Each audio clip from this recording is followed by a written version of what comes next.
Imagine not being able to see, with pitch black everywhere you look, losing one of your five major senses. Now, this is what 285 million people go through on a daily basis.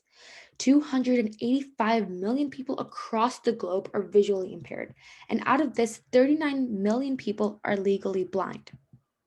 We have found that 2.5 billion people worldwide play video games that blind people are unfortunately unable to use to its full potential. But how do visually impaired people currently play video games? Well, visually impaired listeners usually play video games by listening to the audio cues from the game. People with some degree of vision, however, are able to look really closely at the screen by squinting their eyes. But what about people who are fully blind? How do they play video games with ease? No solution for that is unfortunately found until now. Our vision of the future is to help the visually impaired gain access to the visual aspect of playing video games in order to create an outlet for the visually impaired to play video games with ease. No one should have to work by squinting their eyes just to play a video game.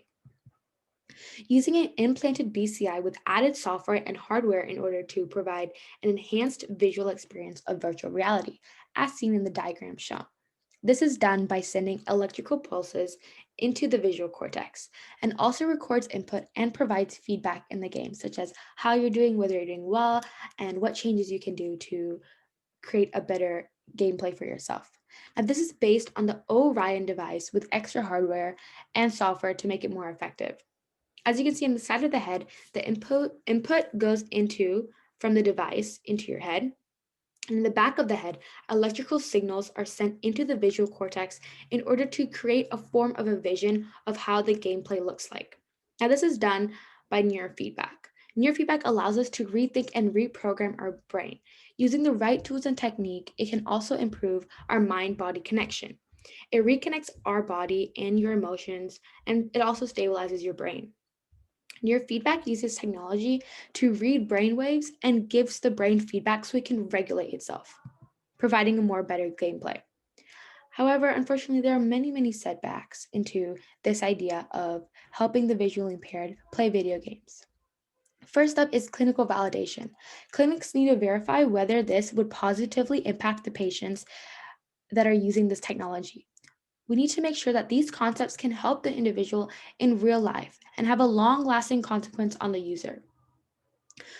Another big setback is affordability. BCIs are currently very expensive, ranging to about $1,000. We need to lower costs in order for wide range affordability and applicability. The next up is privacy concerns. We need to make sure that the technology does not collect unnecessary and very personal data that collects the inner thoughts of the human brain, for instance. And we have to make sure that we are protecting the user's data. Now, public perception is a huge factor that relates into setbacks of our solution. Individuals will not want technology entering their brains and extracting information from them. Whether people are comfortable with letting a computer analyze their brain and stimulate actions from there. Now, it also has to be approved, and HHS stands for Health and Human Services, and also has to be affordable for arcade companies. More investment, however, can make this technology ubiquitous, which is our goal. Both non invasive and invasive BCIs need better signal acquisition hardware. The real life usefulness of BCI systems with people with disabilities requires convincing clinical validation. Effective strategies for BCI dissemination and ongoing support must be developed with funding from the government.